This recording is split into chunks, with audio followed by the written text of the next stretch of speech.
전두환 대통령이 가장 의지하고 믿었던 부하는 누구였을까? 허화평과 허삼수 등 많은 하나회 후배들이 있지만 절대 신복은 따로 있습니다. 그는 바로 의리의 돌쇠로 불리는 장세동으로 전두환 대통령의 회고록에서 그의 이름이 먼저 등장할 정도입니다. 특히 장세동은 영남 출신이 대다수인 하나회에서 호남 출신임에도 불구하고 전두환에게 절대 신임을 받았다고 회자되고 있습니다. 전두환 대통령이 장세동을 눈여겨보기 시작한 것은 월남전이었습니다. 장세동은 무려 3번이나 베트남에 파견되었고 전장에서 용맹한 모습을 보여주며 큰 화제가 된 적이 있었습니다. 이때 전두환은 군인다운 그의 모습을 좋게 보면서 둘의 인연이 시작되었다고 합니다. 그렇게 장세동과 전두환은 67년부터 같이 근무하기 시작하여 대통령과 경호실장까지 무려 17년 8개월간 동거동락했습니다. 이처럼 장세동은 전두환 정권 하에서 무소불위의 권력을 휘두르는 등 명실상부한 오공의 2인자로 군림했습니다. 그리고 전두환 정권 이후 장세동은 청문회에 불려나가서도 의리 있는 모습을 보여주었습니다. 오공비리의 모든 책임을 자신에게 돌려달라며 전두환의 총알바지를 자처합니다. 차라리 내가 역사의 수레바퀴에 깔려 죽는 한이 있어도 각하가 구속되는 것은 맞겠다.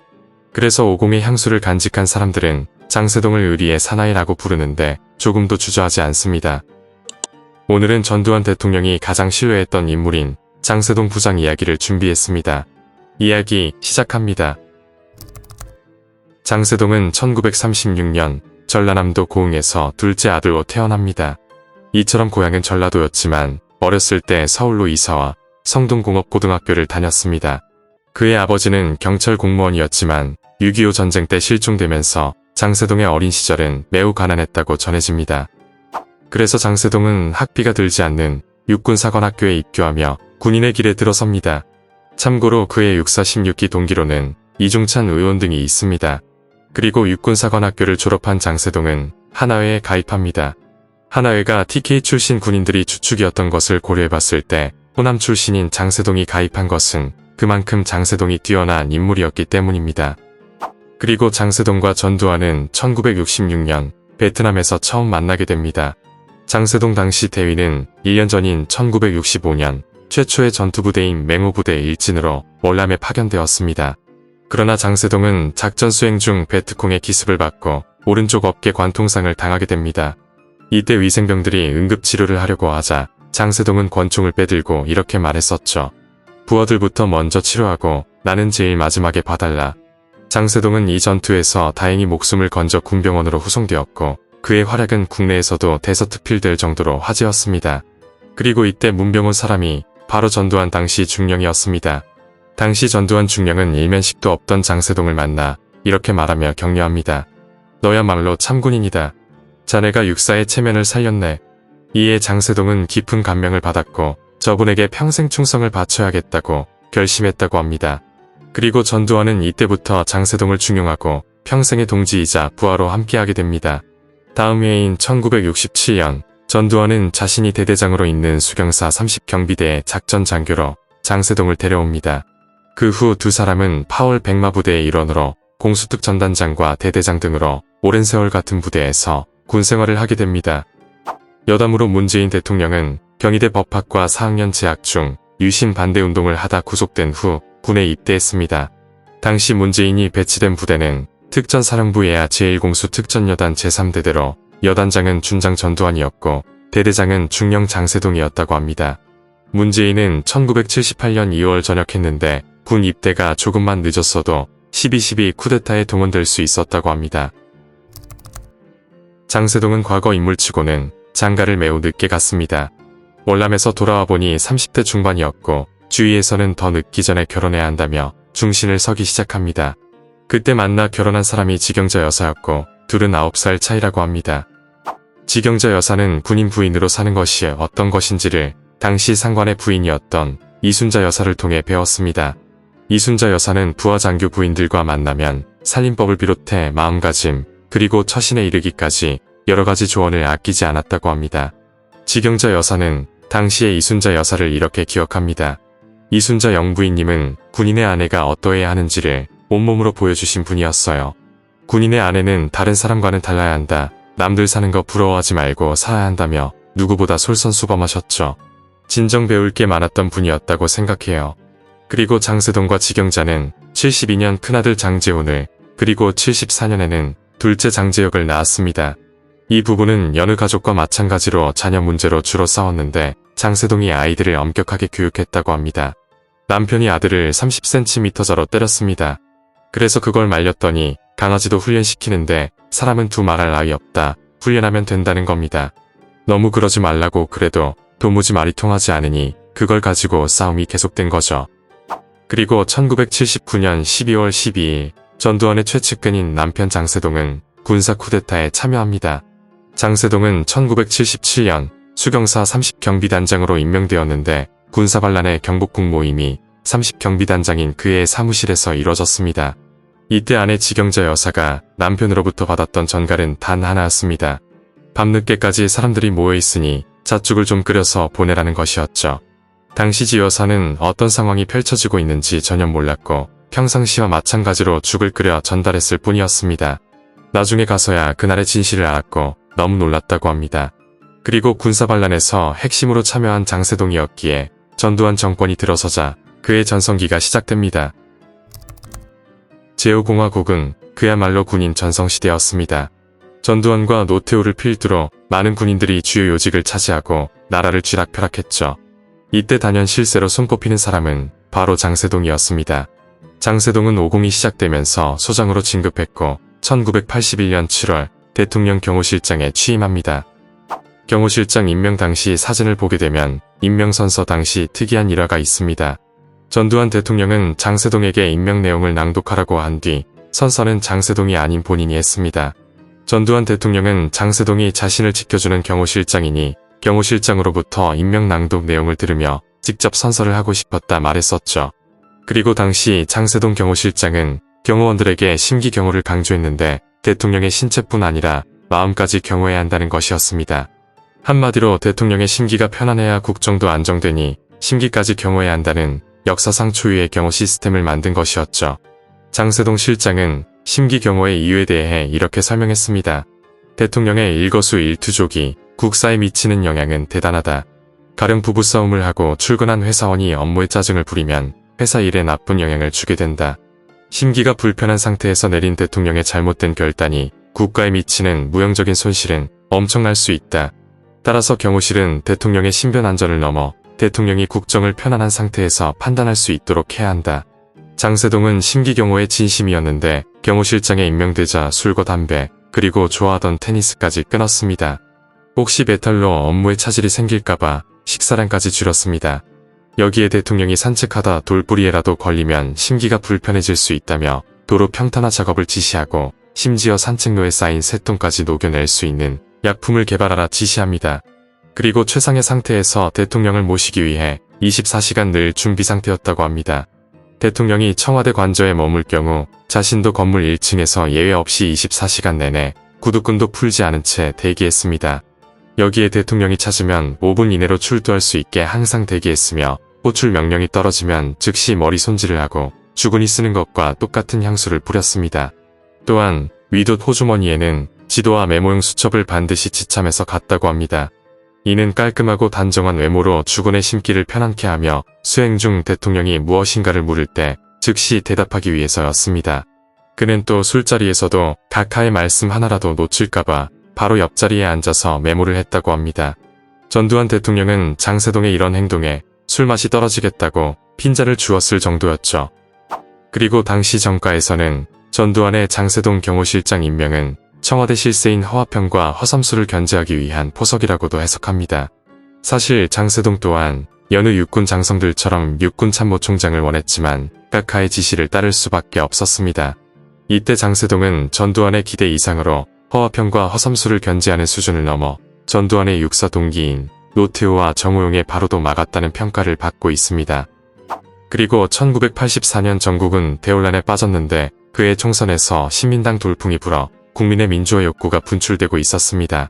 이때 전두환의 선택은 역시 장세동으로 장세동을 안기부장으로 임명해 민주화 운동을 억압하고자 했습니다. 전임 안기부장인 노신영은 온건한 성격을 보유하고 있어 반정부 여론이 거세진 상황에서는 맞지 않는다는 판단이 있었습니다. 그래도 노신영은 외교적 역량이 뛰어났기에 국무총리로 영전시켰습니다. 그리하여 전두환 정권 후반기 전두환 대통령의 후계자로는 노태우, 노신현과 함께 장세동이 주목받기 시작합니다. 실제 전두환 대통령에게 있어 장세동은 평생 친구인 노태우보다 믿음직스러웠고 장세동은 이를 한 번도 실망시킨 적이 없었습니다. 그래서 장세동은 자연스레 노태우와 함께 차기 대권 주자로 급부상하고 있었죠. 그리고 1986년 장세동은 과거 세력의 결집을 우려해 박정희 대통령의 7주기 추도식을 방해합니다. 이때 장세동은 김종필에게 이렇게 말했었죠. 총재님께서 하시려는 행사를 그만두십시오. 안 그러면 위험해집니다. 그러자 김종필은 이렇게 말합니다. 당신은 내일이 안 보이냐? 내가 이 순간을 반드시 기억해두마. 세상 무슨 짓을 해도 추도식을 막을 수 없다. 당신이나 조심해라. 이처럼 장세동은 전두환 정권의 실세로 무지막지한 권세를 휘두르며 세간에서는 그를 남산의 대통령으로 불렀습니다. 하지만 장세동 안기부장 시절 수많은 정치 공작이 자행되며 국민들의 분노는 더욱 쌓여가고 있었습니다. 당시 통일민주당 창당 방해 사건과 평화의 댐 사건, 그리고 수직임 간첩 조작 사건 등 수많은 정치 공작이 실시되었었죠. 1987년 윤태식이라는 인물이 홍콩에서 자기 부인을 살해한 뒤 부인이 간첩이었다, 북한에 납치될 뻔했다라고 거짓말을 하게 됩니다. 이 사건이 일어난 1987년도는 박종철 군 고문치사 사건이 터지고 민주화 열기가 들불처럼 퍼져갈 때로 안기부는 분위기를 반전시킬 카드로 수직임 사건을 이용하기로 합니다. 그렇게 안기부에서는 이 사건을 정치적으로 이용하기 위해 사건을 조작합니다. 당시 홍콩 현지 조사 요원들이 신빙성을 의심했지만 안기부는 기자회견까지 진행합니다. 심지어 윤태식이 거짓말임을 자백했지만 안기부는 수직임 가족까지 불러다 간첩임을 자백하라고 강요합니다. 그리고 당시 사건 조작을 주도하고 은폐를 지시한 사람이 바로 장세동 안기부장이었습니다. 이 사건은 14년이 지난 2001년에 재조사가 이루어졌고 당시 윤태식은 징역 15년 6개월을 선고받습니다. 그리고 국정원은 고인의 명복을 빌며 안전기획부가 사건을 조작한 데 대해 공식적으로 사과한다고 발표합니다. 다시 과거로 돌아가서 수직임 사건 조작에도 불구하고 장세동은 박종철 군 고문치사 사건의 여파로 안기부장에서 물러나게 됩니다. 이를 두고 세간에서는 이렇게 말했습니다. 죽은 종철이가 산세동이를 쫓아냈다. 장세동은 권력의 정점에서 내려온 이후 수많은 시련을 겪어야만 했습니다. 먼저 오공의 청문회에 불려나가게 됩니다. 그리고 청문회 당시 그가 했던 말들은 유행어처럼 번졌습니다. 사나이는 자기를 알아주는 사람에게 목숨을 바친다. 역사의 수레바퀴에서 내가 갈려 죽어도 각하에게 피해를 입게 하지 않겠다. 이를 본 사람들은 장세동에 대해 긍정적 평가와 함께 의리의 돌쇠, 진짜 사나이라 평하기를 주저하지 않았습니다. 당시 노태우의 신보기 비자금 사건이 발생하자 미국으로 도망갔던 것과 대비하여 전두환 대통령은 인복이 많았다고 비교하곤 했습니다. 반면 어떤 사람들은 장세동에 대해 반성할 줄 모르는 신군부 잔재라며 비난하기도 했죠. 그리고 1989년 장세동은 이래재단 설립 비용 모금과 관련해 직권남용 혐의로 처음 구속됩니다. 같은 해 1심에서 징역 10월을 선고받았으나 곧 보석으로 석방되었습니다. 그리고 1993년에는 87년도에 있었던 통일민주당 창당방해 사건, 이른바 용파리 사건을 배후 조종한 혐의로 두 번째 구속됩니다. 당시 장세동은 용파리 사건에는 나 이상의 배우가 없다는 말을 남겨 화제를 일으켰고 석방될 때는 전 대통령에게 찾아가 각하 휴가 잘 다녀왔습니다라고 신고합니다. 그리고 마지막으로 1996년 김영삼 정권의 역사 바로 세우기 재판에서 내란 혐의로 구속되며 3번의 수감 생활을 하게 됩니다. 장세동은 당시를 이렇게 회고합니다. 3번째 감옥에 갈 때는 가족들에게 정말 미안했습니다. 아이들이 한창 민감한 나이여서 마음고생이 컸을 텐데 꿋꿋이 버텨주고 이해해준 가족들이 너무 고마워요. 당시 장세동은 징역 3년 6개월을 최종 선고받았지만 그해 12월 대통령 특별사면을 받았습니다. 그리고 사실 장세동은 안과 수술을 이유로 형 집행정지를 받고 병원에 입원 중인 상태였죠. 어떤 사람들은 장세동의 충심에 대해 전두환이 주었던 돈이 충성심을 강화하는 데 한몫을 하지 않았냐고 말합니다. 소문에 의하면 장세동이 감옥을 다녀와 휴가 다녀왔습니다라고 인사를 하자 전두환 대통령은 18억 원을 위로금으로 주었고 그 후에도 8차례에 걸쳐 모두 30억 원을 하사했다고 전해집니다. 대가를 바라고 바치는 충성이 아니라고 주장해도 이 정도의 돈을 받으면 더욱 충성하지 않을 리 없다는 것이었죠. 그러나 이처럼 끈끈했던 전두환과 장세동의 관계는 2000년대 들어 소원해지기 시작합니다. 장세동은 2002년 대통령 선거에 출마한다고 선언하며 세간의 관심을 끌었습니다. 당시 유력한 후보로는 이회창 후보와 노무현 의원 등이 있었습니다. 이때 장세동은 대선 후보들 가운데 가장 많은 38억 원대의 재산을 신고하며 사람들을 놀라게 합니다. 부동산은 장세동 명의의 서울 서초동 연립주택 7억 원과 부인 명의의 경기도 수지지구 아파트 2억 원, 그리고 은행 예금으로 장세동은 25억 원, 부인은 4억 원 등이 있었습니다. 장세동이 과거 역사를 풍미한 인물임에는 틀림없지만 2%에 못 미치는 낮은 지지율 등 질게 뻔한 선거에 출마한 것에 대해 많은 사람들은 놀라운 반응을 보였습니다. 때문에 출마 선언 직후 정가에서는 50 세력의 재집결을 시도하는 것이 아니냐는 추측이 나돌기도 했죠. 장세동 후보는 대선 출마를 선언하며 이런 말을 남겼습니다. 저는 육사 출신으로 나라에서 길러준 사람으로 국가에 대한 책무에 대해 누구보다 잘 알고 있습니다. 월남에 3번이나 갔고 또 권력의 정상에 섰던 고통과 아픔도 느껴봤습니다. 너무 일찍 권력의 정상에 섰기 때문에 지금은 덤의 인생을 살고 있는 셈입니다. 수많은 정치인들이 눈앞의 이익을 위해 당적을 옮기는 등 철새행각을 벌이며 의리와 소신이 사라지고 배신과 변절이 난무하는 시대에 자신과 같은 의리 있는 사나이가 나서야 어지러운 사회를 바로잡고 국력을 신장할 수 있습니다. 그러자 군소 후보 토론회에서 사회당 김영규 후보로부터 비난을 받게 됩니다. 김영규 후보는 쿠데타의 주역과 악수하지 않겠다며 장세동과 악수를 하지 않았고 이런 말을 남겼습니다. 지난 79년 오늘 군사 쿠데타가 일어났는데 오늘 그 정권의 하수인과 같이 자리한 것이 안타깝고 참담한 심정이다.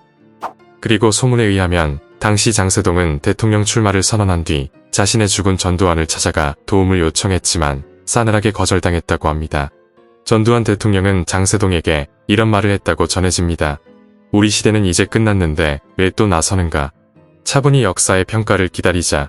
이후 전두환과 장세동의 관계는 소원해졌다고 합니다. 장세동이 결국 출마하자 전두환 대통령은 섭섭해하며 세동이도 나이를 먹으니 내 말을 안 듣더라라고 말하기도 했죠. 장세동의 경우 선거운동 기간에 전두환의 전폭적인 지원을 기대했으나 철저히 외면당해 배신감까지 느꼈습니다. 결국 장세동은 대선 하루 전날 후보에서 사퇴했고 이후 전두환의 연희동 집의 발길을 뚝 끊었다고 합니다. 그리고 장세동은 수직임 간첩 조작 사건으로 더욱 궁지에 몰리게 됩니다. 당시 장세동은 공소시효가 지나 형사적 책임은 피했지만 민사 책임을 피할 수 없었습니다. 유가족은 국가를 상대로 손해배상 소송을 내 45억 원의 배상 판결이 나왔습니다. 국가는 유가족에게 이 돈을 지급하고 난 뒤 장세동에게 14억 원을 책임지라는 판결을 내렸습니다. 장세동은 이 가운데 11억 원은 가압류 등으로 반강제적으로 내야 했고 나머지 3억 3천만 원을 납부하지 않았습니다. 장세동은 구상금을 내지 않는 이유에 대해 돈이 없다고 말했습니다.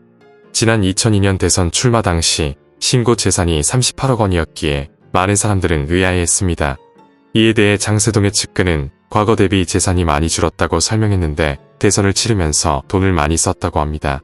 장세동은 대선 후보 등록 기타금 5억 원을 비롯해 여의도 사무실 임대료 및 조직 운영비 등 많은 돈을 사용할 수밖에 없었다고 말합니다. 그리고 장세동은 이 일과 관련해서도 전두환 대통령에게 서운한 감정을 갖고 있다고 합니다. 그의 측근은 이에 대해 이렇게 말했습니다. 수직임 사건은 50 정권이 흔들리던 말기에 오직 전두환 대통령을 지키기 위한 충정에서 저지른 일이었다. 그러나 그 피해는 장세동 혼자 뒤집어 쓰고 있다. 장 씨가 이를 해결하기 위해 사방팔방으로 뛰어다니고 있지만 전두환 대통령으로부터 별다른 도움을 받지 못했다. 또 다른 소문에 의하면 전두환의 측근 중 전두환과 서운한 관계로 돌아선 것은 장세동 혼자만이 아니라고 합니다. 군사 쿠데타 가담자의 중요 인물들은 1997년 전두환 대통령이 감옥에서 풀려난 뒤에도 골프장과 산으로 몰려다니며 결속력을 과시했습니다. 50 세력들을 청산하는 등 50 세력과 거리를 둔 노태우 대통령을 거들떠보지도 않은 것과는 대조적이었죠. 그러나 이처럼 전두환 대통령을 필두로 몰려다니는 행태에 대해 여론은 거세게 비난했지만 이들은 아랑곳하지 않았습니다. 그러던 이들이 전두환 대통령을 외면하고 있다는 것이었는데 전두환의 과거 측근은 그 이유에 대해 이렇게 말했습니다. 전두환 대통령은 과거 자신의 돈을 남의 돈 다루듯 하면서 부하들에게 돈을 썼고 그런 모습이 부하들의 두터운 신망을 샀다. 그러나 지금은 손자와 손녀의 몫을 챙기는 평범한 노인으로 전락해버렸다. 이런 모습을 본 옛 부하들이 실망해 전씨를 멀리하기 시작했다. 그리고 군사 쿠데타에 참가한 이들은 군인연금 지급 대상에서 제외되고 있었습니다. 군인연금법에 따르면 이런 조항이 있죠. 반란죄를 범해 금고 이상의 형을 받은 경우에는 연금을 지급하지 않는다. 이에 대해 장세동은 2014년 허화평과 허삼수 등 쿠데타 주동자들과 함께 군인연금 관련 소송을 냈지만 패소하고 말았습니다. 그리고 2021년 장세동의 주군인 전두환 대통령이 세상을 떠났습니다. 이에 장세동은 나흘째 빈소를 지키며 마지막 의리를 보여주었습니다. 장세동은 영화에서도 자주 등장하며 자신의 이름을 알렸습니다. 2017년에 개봉한 영화 1987에서는 배우 문성근이 연기했는데 대통령의 오른팔로 박처원 처장과 접촉하며 청와대의 뜻을 전달하는 안기부장으로 나왔습니다. 2023년 영화 서울의 봄에서는 장민기라는 이름으로 등장하며 배우 안세호가 연기했습니다.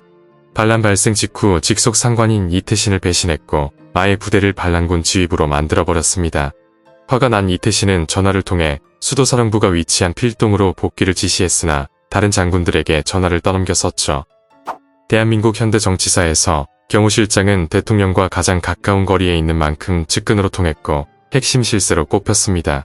특히 군사정권 시절 경호실장의 위세는 그야말로 대단했습니다. 박정희 정권 시절에는 박종규와 차지철 경호실장이 있었고 전두환 정권에서는 장세동 실장이 있었죠. 그러나 이들의 말로는 평탄하지 못했습니다. 박종규는 이후락에게 말 한 번 잘못했다가 권력에서 멀어졌으며 차지철은 11.6 당시 박정희 대통령과 함께 세상을 떠났었죠. 경호실의 힘이 약해지기 시작한 건 김영삼 정부 시절로 김영삼 대통령은 경호실에서 군을 배제하기 시작합니다. 이명박 정권 시절에는 경호실장이 장관급에서 차관으로 내려갔고 문재인 대통령 또한 경호실을 경호처로 내렸습니다. 그렇지만 윤석열 대통령 취임 후 경호처의 예산과 인력이 증가하자 많은 사람들이 우려했다고 합니다. 이후 비상계엄 사태를 겪자 야당에서는 경호처 해체론까지 거론되고 있는 상황입니다. 여기에 2025년에는 경호처가 공수처의 윤 대통령 체포영장 집행을 막으면서 이런 입장문을 남기며 화제가 되기도 했죠. 편법 입법 논란 위에서 진행되는 체포영장 집행에 대해 대통령의 절대 안전 확보를 존재 가치로 삼는 경호처가 응한다는 것은 대통령 경호를 포기하는 것이자 직무유기이다. 전문가들은 경호처의 독주를 막는 방법에 대해 이렇게 말했습니다.